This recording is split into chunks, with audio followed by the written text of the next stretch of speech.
Hello ladies and gentlemen, welcome back. We are here for episode 2 of the Isle of Man Sport podcast. In our first episode we were very lucky to have Professor Damien Hughes talk about community and culture with regards to sports coaching. Today we have some homegrown talent as our guest. We're very lucky to have Mr. Phil Cringle. Phil is currently playing professional rugby with London Scottish in the second tier of the English system. Phil, welcome. Thanks for being our guest today. Thanks, Trev. How are you keeping? Not bad, ticking along. Excellent. Yeah. Phil, first of all, can you just give us a little bit of background to yourself, where you're from and what you do? So, come from the Isle of Man, obviously, from Ballabeg. I've been brought up on a farm, spent my years at Rugby School, then Rushen, then went away to Kirkham, chasing a rugby dream. And got lucky enough really to follow that, and now I've been playing pro rugby. This is now going into my 8th season as a pro. 8th season as a pro. This will be my 8th coming now, yeah. Fantastic, yeah. Excellent. So we're very lucky to have a professional athlete who's come through the Manx ranks. Yeah. And, technically professional, but whether I am professional or not is another thing, I suppose. But I'm sure you are, mate. I'm sure you are. Well, what we did, Phil, we put out to our coaching forum and on the Isle of Man Sport Facebook page some questions to see what people out there want to ask you. So, do you mind if I fire a few at you? Crack on, yeah. Excellent. So, firstly, how did you get into rugby? What was your sort of journey from there? And first got into rugby.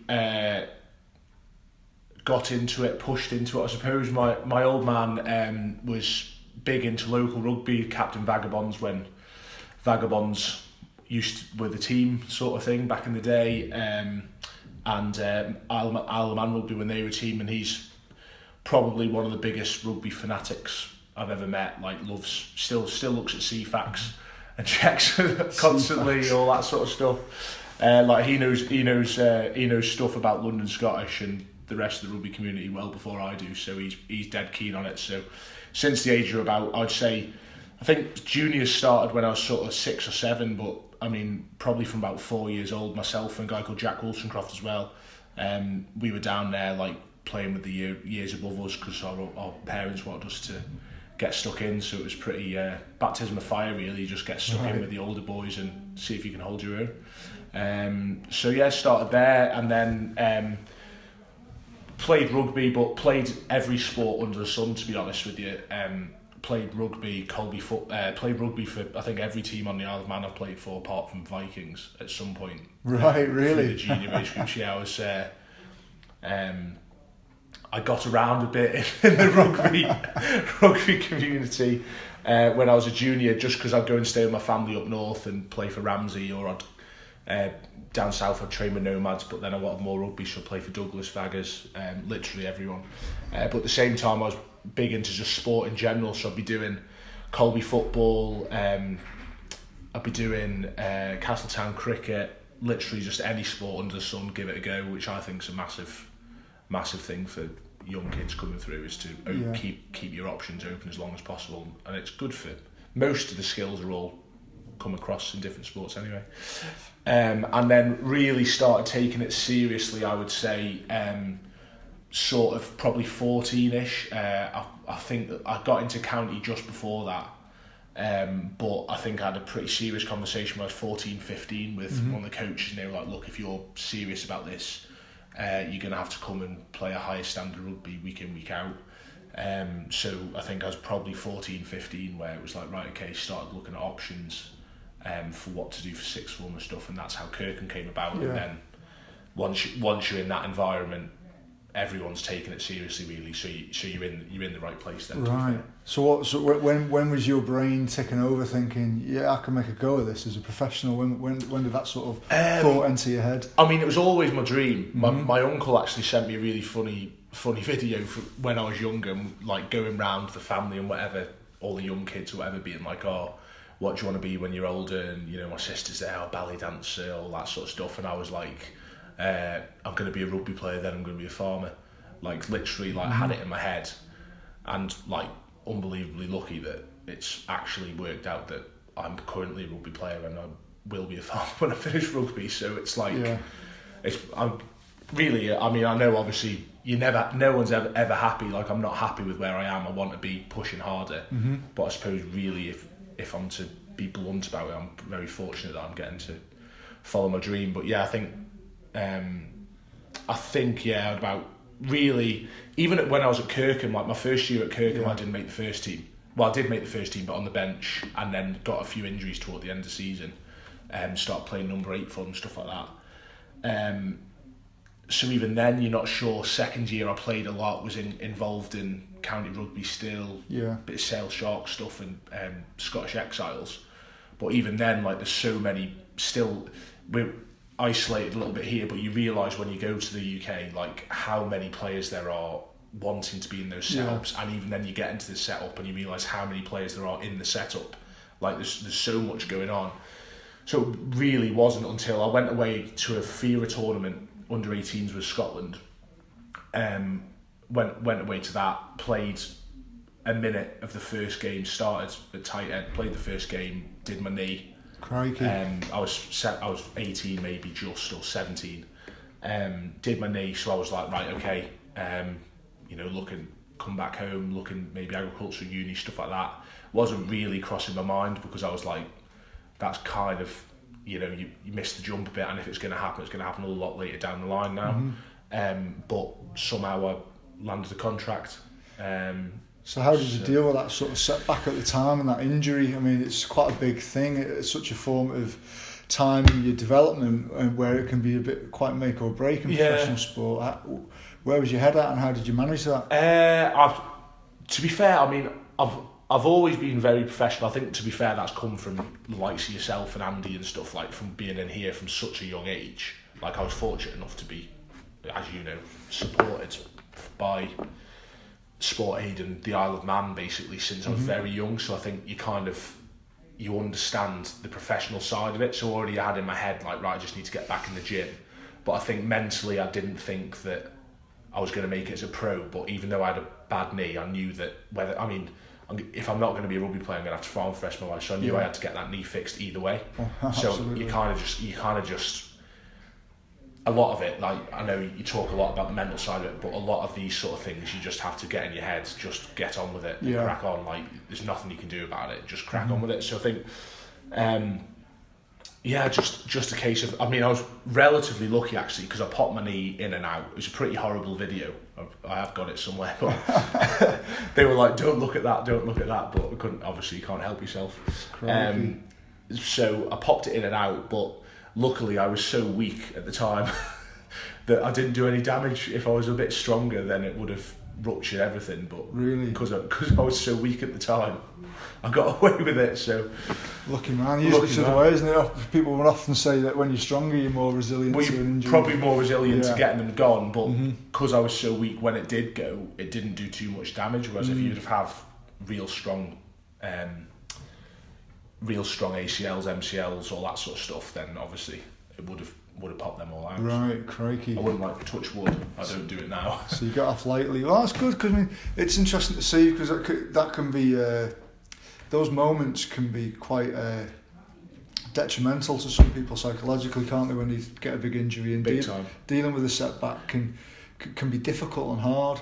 And I think, as you alluded to there, having something to focus on, to keep you going and give you that sort of purpose. So 100%. For you, it was you going to be a farmer, I suppose, isn't it? I don't want to be hobbling around my whole life. Yeah, so you needed to be active one way or another.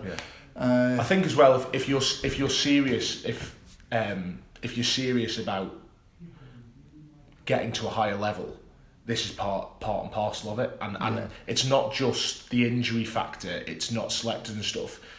I think certainly the people that I've, like, I'm not at the top level yet, want to be or whatever, but I know a lot of people that are, from playing age grade with them and stuff, and you do have to have a mentality, whether you're not selected, not picked, had a bad week, had a bad day, it's all right, that obviously mentality comes into it, but you do have to, from these people I've met, they just have this mentality of you just have to get on with it, and whatever the setback is, it's part of it, the course, get on with it, get better.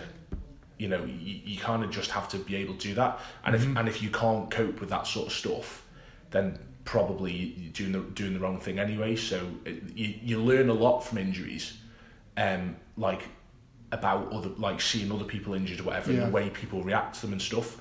And it's always the ones that you see that just like a lot of people use the expression like injuries are opportunities type of thing, and that is absolutely bang on. And they tend to be the ones that you see end up being like successful, whether it's in their own way or they've certainly, maybe they're not ending up being a lion or an Olympic medalist or whatever, but they've definitely got to the best of their capabilities as a person, if you know what I mean. Whereas you see a lot of people that you think could get to that ultimate elite, but actually that mentality of it, of just they lose their head over the slightest thing, and that's so much a big part of it if you're going to be the real sort of creme de la creme, I think anyway. No, that's really good points there, for sure. I mean, you talk about injuries being opportunities. It's a phrase you hear quite a lot now, and it's often easy to give into the injury and think, well, I can't do anything now, but there's so many other things that you can focus on. 100%. You know, so you've got your knee issue, so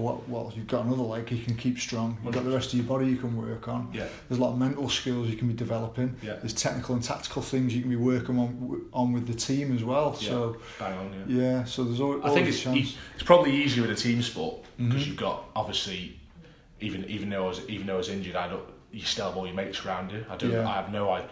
To be fair, it's relatively crossover, but I can't imagine what it's like if you've ruptured an ACL or something, you're a sprinter or something like that, and you've got to just do it all by yourself, and there's no, like, you go into, half the squad is injured at all times in the rugby team. Like, so you comes with the territory. 100%. You go in on a Monday morning, a few people don't like training until a team run, like, so there's always plenty of people to keep you going. Yeah.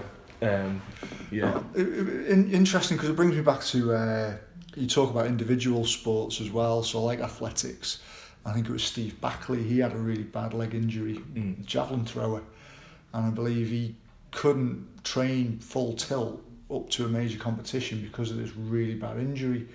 So his opportunity was to develop his psychological skills in like visualization, and he was visualizing the throws and using that as his training, because I think there might even be some science behind the visualization and the neural pathways and the movements, and being able to do that. And I think probably, as much as anything, it probably helped his sanity in not being able to train full tilt in such a powerful game. And I think he went on to do really well. So no, it's good to see the difference between how an individual sports person might be able to manage that compared to someone who's got the support network of a team. I think it's easier with a team, So fair play to anyone who has a serious injury and has to do it by themselves. Absolutely. So let's have a little look at some of the other questions we've got.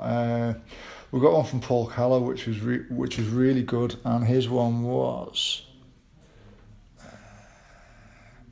where are we, Paul?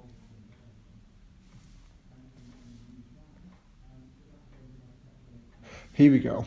How easy did Phil find adapting to the different cultures of the countries he's played in and the teams he's played for? Because obviously you've been around the block, not just in the Isle of Man playing locally, but you've been onto the continent. There's things you could say, but not for a family podcast. Okay. Culture-wise, I think I was very, very fortunate. One from starting here, because the support network you have, I always say it whenever I've done things upstairs or anything like that, the support network you have and what you're taught about professionalism in the Isle of Man, what we don't understand, and what, from being across, and a lot of this, you speak to all the successful sports people anyway from the Isle of Man, what a lot of people don't understand on the Isle of Man is everyone's like, you miss out on so much and all that. That's absolute rubbish. Like, actually, the support network in the Isle of Man and the help you can get is miles better than anywhere in the UK. Like, my missus was a cross country runner and long distance runner when she was younger, national level, and she comes from Preston. But if she had a competition in Somerset, get down there yourself if you want to run. If you don't want to run, you know, you might have your local coach who helps you from Preston Running Club, but the national coaches aren't just available to you. You haven't got top quality coaches available to you at all times. That's if you really make it. Whereas here, if you're just even showing signs that there might be a bit of potential, you've got world-class facilities on your doorstep, you've got top quality coaches on your doorstep, you've got all the support you need. You know, if you show willing and show that you want to get there, there's no better place to actually get all that support.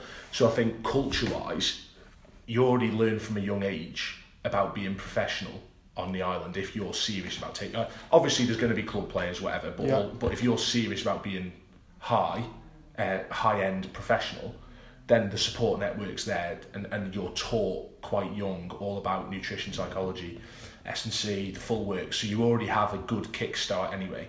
So then I was lucky enough to go into Edinburgh in the Scottish Rugby Union. And that, I think, when I'm 17, 18, 19, 20, that is like, I'm very fortunate that's where I started, because the SRU have this thing, because they have such a small pool of players. Similar to the Isle of Man. Very similar to the Isle of Man, just on a little bit of a bigger scale, is they've got this thing about, or certainly when I was there, was that they haven't got the best players in the world because their pool isn't big enough, because it's a small country, there's only a couple of million people.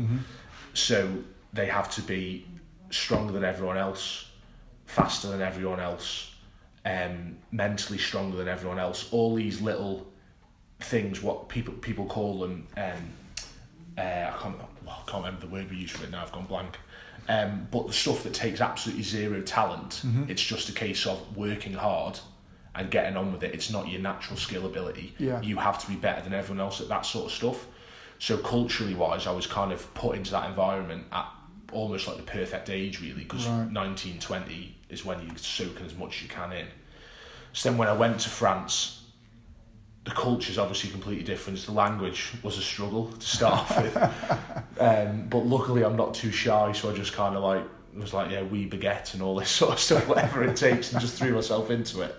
In Scotland, that would be a small sandwich.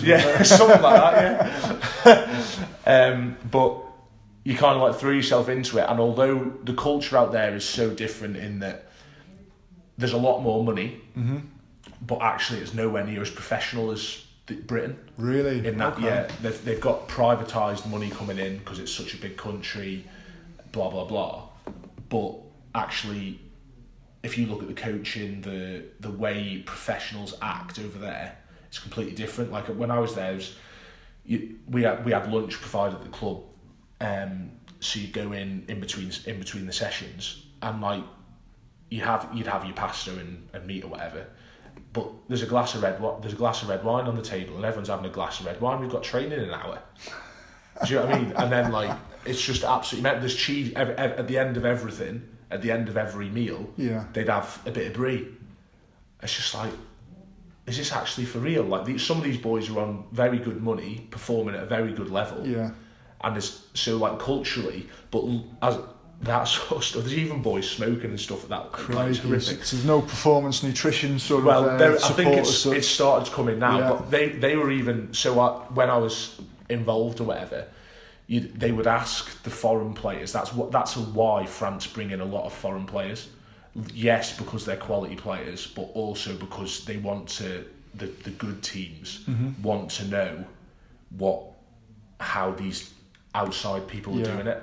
So they even asked, I was 20 years old and wasn't playing that often there, but I'd have quite serious conversations with all the staff, and they'd be like, oh, what was it like at Edinburgh, what was it like at the SRU, because they want to try and push it, but it's so hard changing cultures. Right, yeah, it's a culture, it's you've got to come from the top as well, hasn't it, as well as the bottom. So.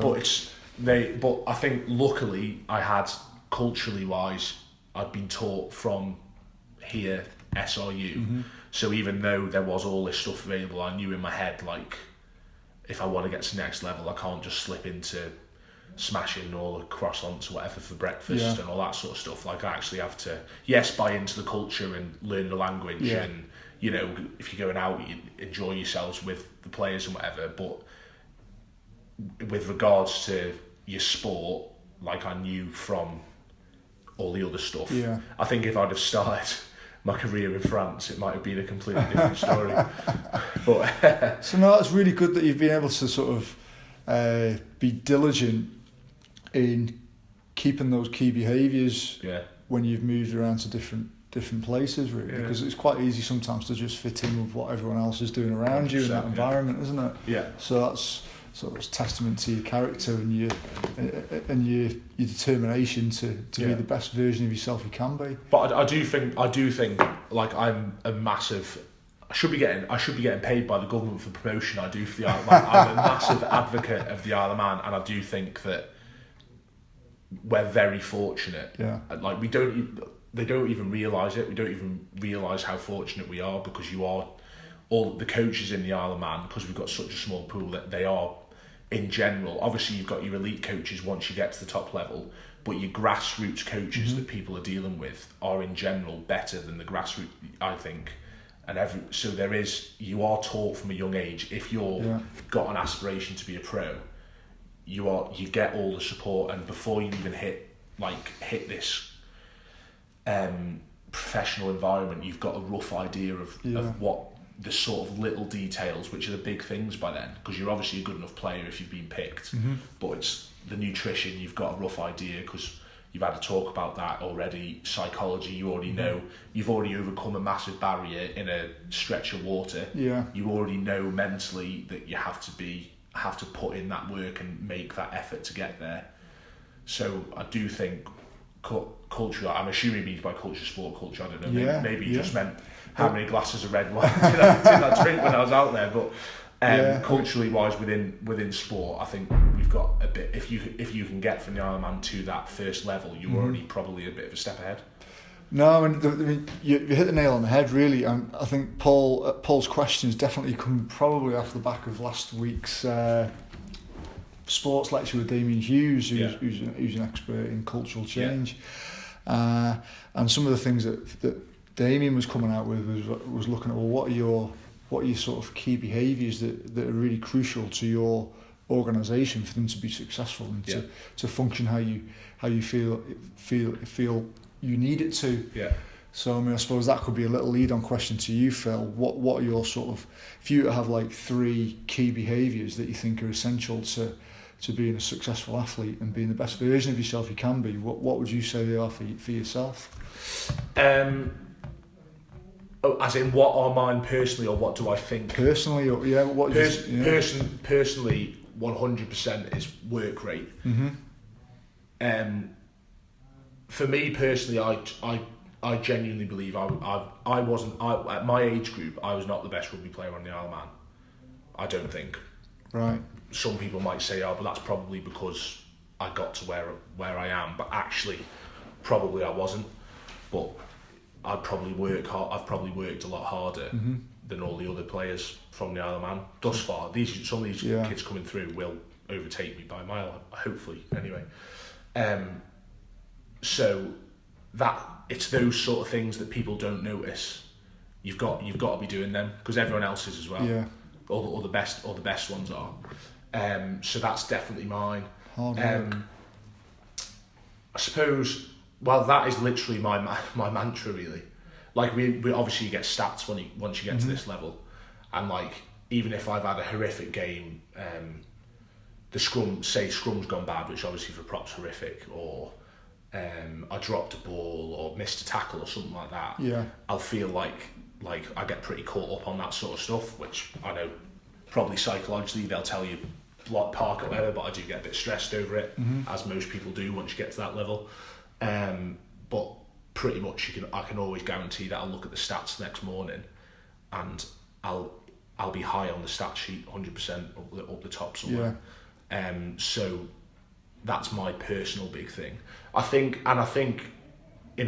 that's probably my only thing, if I'm being honest. That is literally just because probably being brought up on a farm and stuff helps with that. Like that's literally you get out of it what you get in, and that is my big thing. But I suppose in a roundabout way, if I'm to answer that question as best as I can, I think I know 100% that is my USP as a player. You work hard. I know that I'll probably, when I look at the stats, I'll be in with the back rows even as a prop, with the amount of things per minute I'll be doing, I'll be top second or third most weeks when I'm playing. So that is my mantra, and I know that's my USP. And I think in every sport, whether you're a sprinter, whether you're whatever, every individual, if you're a sprinter, so Usain Bolt runs, he's tall, lanky, runs like this. You've got another one who's short, stocky, runs like that. Rugby, you've got players who can tackle, players who are just out and out attackers. Football, whatever. Every sport is a different thing, and you've got to figure out what your USP is and make that absolutely unbelievable. Like super strength. Out the super strength, they use all that sort of terms. Make that as best you possibly can, because that is the hand you've been dealt with by your genetics or whatever you want to do, or what you've done since being a young kid, and try and improve all around it as well as you go. But don't forget what you're good at, and keep on hammering what you're good at, because that is what's going to get you somewhere. There's no point being average at everything. Yeah. Try and get, if your work rate is the best, then make sure you keep it the best while you're improving everything else as well, or trying to. But don't say you're, I can't give this an example now, but say you're the best rugby terms, because that's the only thing I know, chase an egg around the field. But if you've got the best pass off left and right hand in the league, but someone tells you need to improve your kicking, don't then go and improve your kicking so much and forget about doing your pass. Like, remember, the reason why you're even being considered and they want you to improve your kicking is because you've already got that bit there. So you've got to figure out, and whether it takes a parent or a peer or a coach to tell you, or you just figure it out for yourself, you've got to figure out what your USP, whatever you want to call it, what your key part of your game is, or your whatever sport you do. Coaches can help massively with that, I suppose, because you can spot it, and figure that out as soon as possible and keep on building on it all the time. That's a really good point, because as you say, it's very easy to focus on the things that perhaps your weaknesses, and you should focus on your weaknesses, but as you say, never at the expense of what your super strengths are. 100%. Because otherwise, as you say, you end up becoming pretty average at everything. And then you're not going to stand out from the crowd, are you? No, that's a really good point. I like that. That's a great answer, that, Phil. Let's have a little look and see what else we've got. So you mentioned their coaches and how they can perhaps help look at your find out what your super strengths are and give you support. Have you had any really sort of influential coaches through your years, and what sort of qualities have those coaches had that really helped you as a player? Do you want a shout out? No. No, seriously, I do. Like when I was young, locally wise, yourself, Andy, Chris, and whatever, were really helpful from a very young age. And as I'm saying, not so much with rugby, but understanding mechanics of S&C and actually how big a part of, like, every sport now. It took a while for lots of sports to catch up. But every sport now, like, I go in the gym now. When we first started, when this place first opened up, it was like myself and Tom, and like there's very few people really. But now you go in there, it's busy every single session, and that's from a massive range of sports. It's not just people who need power or whatever. You've got like swimmers are in there, literally hockey players. No matter what, it's started to become such a massive thing in sport in general.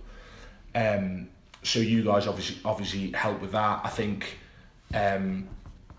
coaching wise, talking about the from Manx wise, I have to say when I started at Castle Rushen, there was Neil McGregor, Guy Smith and Cliff Dunn were the three sports coaches, and this always sticks with me because there's lots of kids now going off to Kirkham. Or there's lots, even different sports, going off to Millfield or whatever at 16 years old, and obviously a lot of people are like, why are they leaving the Isle of Man, blah blah blah. And I have to say, if it wasn't for them three, I remember I got to 16, just played the big game, Rushen against King Bills, lost it, as we always do, which is brilliant. So lost that game. I was in year 11, so I was like 3 years young, fortunate enough to play, the only one I ever played. And then I was saying about going to Kirkham. Then went away, did the open day, whatever, came back, and I was really in two minds. Like, so I remember sat in their office with the three of them, and I was sort of like, went and sat to them, was like, oh, I'm not sure what to do. And they said to me, like, look, you could stay. If we keep this team together, we probably will beat King Bills for the first time. You'll probably be captain, all this, as a 16-year-old kid. And I'm like, right, yeah. And then all three of them were like, you have to go. They were like, you have to go. They'll like, you regret it. And I think for them to say that as a coach, because at 16 years old, as a kid, if they would have been completely insular and selfish and said, oh, well, we could do with keeping him because he's a decent player, leads the team, all that sort of stuff. If they would have turned around and said that 16 years old, I 100% would have gone, oh yeah, no, that's right. That's what I'm wasting my time going there. But they had the kind of, not foresight, but they backing me enough or whatever, or just realised that you can't just sacrifice those opportunities to say, actually, like, go and do this and have a crack. Mm-hmm. So I think for them to turn around and do that was fair play on their part. And they're all legends in their own right at Rushen and all that. So absolutely, yeah. Yes, fair play to them. So locally, yeah, definitely the help I've had from all you guys here at Sport Aid in making me a pro, I would say, because I've always been. That's one thing I remember when I got let go, whatever you want to call it, from Edinburgh, didn't get my contract renewed. They took me in and they like left me to last or whatever. And he's like, look, this is the hardest one, because he was like, you're an unbelievable professional, and that's one thing. Like, as same as my work rate, like always be on time is one thing I'd always say as well. I hate people late. But anyway,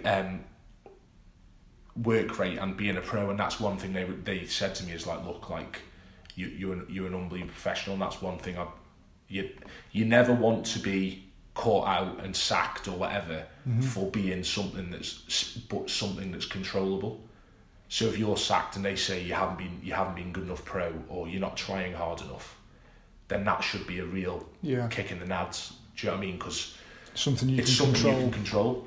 So as long as you can go through and go, I've given 100%, I've been as professional as I possibly can, then, to be honest with you, if you only get to playing for Douglas, or maybe you've played a county game, but you've given it 100% and tried to fit in as much as possible, then what more can you ask for? Absolutely. I mean, you've mentioned there the professionalism and hard work, and they're two, like, for me, they're two massive behaviours aside from rugby. Yeah, they'll serve you well whatever you do in your life. Yeah, 100%. Yeah, and I think that's for me as a coach as well. I think sport. I come here, I coach people in the S&C gym, but I suppose really I'm more in the people business and use sport as a vehicle to help people rather than the other way around, if that makes sense. Yeah. So I think, and it's brilliant to see all these people coming through who are keen, who want to go as far as they can with sport, but ultimately it's only a very small percentage that do. 100%. And I think it's crucial that, as a coach, that we've got the general development of that person as a person at the forefront of our minds before we look at them as a sports person. Yeah. No, 100%. It's all about that as well. So, yeah, it's interesting, but definitely coaching wise, I would say I know I'm always being biased towards the Ireland, but I do think locally has been, because coaches come and go. Like once you get to a level, I had 2 different head coaches at Edinburgh, 2 different head coaches at Carcassonne, a different head coach every year at London Scottish so far. Like they all come and go, but certainly what the stuff I pride myself on, which is work rate, professionalism, I was taught that locally. That's where this started. Work rate from Rushen or whatever, and then flogging me every day, and my old man and my mum. By the way, that's making me work. Maybe you should rephrase that for the podcast, for the old flogging you every day. There was no capital corporal punishment Yeah. at Carcassonne High School. We just had that for the record. Yeah. But yeah, no, my mum and dad as well, like obviously like making me work from a young age. It's a bit of slave labour, that's why you have kids though, I suppose. Especially in farming. Yeah. So that kind of taught me that, and then my professionalism here, and because they're my two big mantras in my career and two things that I never want to hold back on, they were 100% taught here. Before I even got to Kirkham or whatever, yes, I maybe improved on them and learned a lot from being at the SRU and stuff like that, but actually it was probably taught a lot younger than that. Yeah, that's quite the compliment for the local setup here on the Isle of Man. Thank you very much, good, Phil. Yeah, no problem. I'm going to throw one more question at you, Phil, before we finish. Yeah. This one's actually come from Chris Quine, which I think it's a belter.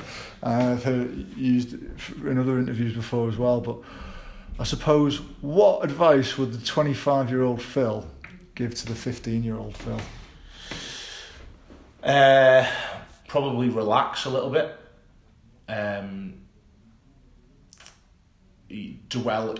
I still do it now, certainly when I have a bad game and stuff, or you lose or whatever, but probably not as bad. But if you can think about it,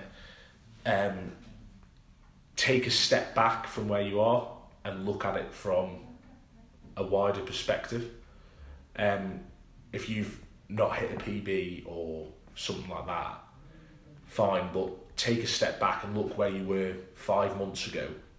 Look where you've got to. You might have took a step back on the ladder, but you're 4 steps up on the ladder from where you were 5 months ago. But you don't kind of realise, especially when you're younger, you don't realise that. Like you see now, I see seasoned pros now, and they'll have a terrible whole season where they just, you see it all the time, it's on TV all the time, and they'll have a whole bad season and you're like, oh wow, like they've completely lost it, like look what they're doing and now look at them. And then they come back next year even better. And some of them are really good at just going, write that off, that was a bad season, but I know what I can do, and back themselves. And I think it's very easy, especially as 15-year-old Phil or whatever, you look at, you're on the bench for the county or whatever, or you come in the gym and you want to hit a PB every time, which is obviously what you want to do. Like obviously fantastic, like try and do that, but it's just physically impossible that you're going to do that every single time you go in the gym. Yeah. So don't get, like, obviously be a bit, want to get there, but then actually if it doesn't happen, take a step back. And that's where good coaching stuff comes into it as well. They can say to you, your legs aren't in it today, or you've had a bad game today, but actually still back yourself. You're good enough to do it. But I think certainly at that sort of age, it's like what I was saying about with the coaches at Carcassonne and stuff as well. That sort of age, everything is in the moment. And I think I was genuinely probably thinking I wasn't going to go to Kirkham to make sure that I could play in a Carcassonne King Bills game, which I'm lucky I played in it. Biggest game of the year, still is biggest game I've ever played. But if you take a step back and be realistic, like if you try and look at things with a big picture, which is very, very difficult to do. I still don't do it now most of the time, but actually off seasons, you probably caught me at the right time, because in the off season you kind of take a step back and reflect on the whole thing. But when you're in the moment, it's so hard to do that and not get caught up in stuff. But do as I say, not as I do, basically. Well, I mean, you just had a reflection on that yourself now, so that's the whole thing about sport, isn't it? It's, success or progress, it's not in a straight line, is it? No, it's not. And I think it's like what I was saying before about as long as, this is why working hard and being pro is so big for me, because like I was saying, if I wish someone had a crystal ball really so they could tell me, but anyway, I know full well that I've been as professional as I could have been, and I know that I work as hard as I possibly can when I get on the pitch. Obviously you have bad days where you have off days, or you have days where you go to a party and go out or whatever, which is fine. You can't be on it all the time, but when you're in the environment, you're on it, you're professional, you're working hard.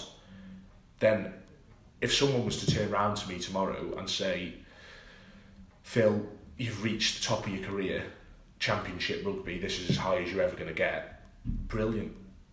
I could happily retire, because I know that I've done everything I possibly could, and if this is my ceiling, fantastic. And it's exactly the same if you're good enough to become a county player or a county runner or whatever, but you've tried as possibly hard as you can. Fantastic. You've literally reached your ceiling. You were a county runner, or you were a county cricketer, or whatever you are. Brilliant, absolutely fantastic. It's miles better than most people do. So, but don't leave it in the. It's a very big cliche, but don't leave anything in the tank. Don't go. Don't be one of those people, which you get a lot. You got like anyone who's half successful will tell you, not just on the Isle of Man, but on the Isle of Man as well. Like, you'll go out and people are like, oh, I could have done this, I could have done that. You know, and it's like... Go down the pub. Yeah, well, why didn't you then? Do you know what I mean? Like, don't... It's like, oh, it's because I didn't do this, because I didn't do that. So, don't... If you're that talented, or whatever, or even if you're not, be as professional and work as hard as you can. And it really doesn't matter how far you get. If you can kind of take yourself out of that, you go, well, actually, like, this is just as good as I am, and that's as far as I'm going to be. That's but don't be one of those guys who you go out, or this will be at TT week. You go out TT week and you see someone, they're like, oh yeah, I could have done this, could have done that. You're like, all right, well, why didn't you? Yeah. That's fantastic advice, Phil. You know what I mean? Because it's so easy to get down on yourself if you don't achieve your aspirations that you've got. But you know, if you've given everything you've got to give, you know, there's some quality behaviours that you've developed. That even though you didn't achieve Premiership Rugby, or you didn't achieve an Olympic gold medal, or whatever it might have been, you know, you've achieved something. You've been first class in your approach to getting where you went. 100%. So that's brilliant advice. Thank you very much. I think we'll wrap it up there, Phil. Yeah. But I think I'm buzzing that you've come in and you've done the podcast. No problem. It's brilliant to get someone local coming in as well and sharing their story, and hearing about things from a Manx perspective as well, and your background coming up through the Isle of Man. We can't wait to get this out and live so people can have a listen. And guys, if you we're going to be putting it out on our YouTube channel. We'll be sharing it on the Isle of Man Sport Facebook page, and you know, please give us some feedback. Let us know what you think about the podcasts, and we'll be hopefully having a monthly podcast. We'll be announcing who our next guest is, and we'll be asking you guys out there for questions. What do you want to ask our guests, so we can make it as interactive and relevant to you, the listener, as possible. But no, Phil, put it there, mate. Thank you very much indeed. Good job you didn't video this. Tough paper out. Absolutely. Well, you know, I have to say I've got a face for radio. And we'll look forward to looking at your next season at London Scottish, and the best of luck with that, mate. Cheers, Trev. Excellent, thank you. Nice one.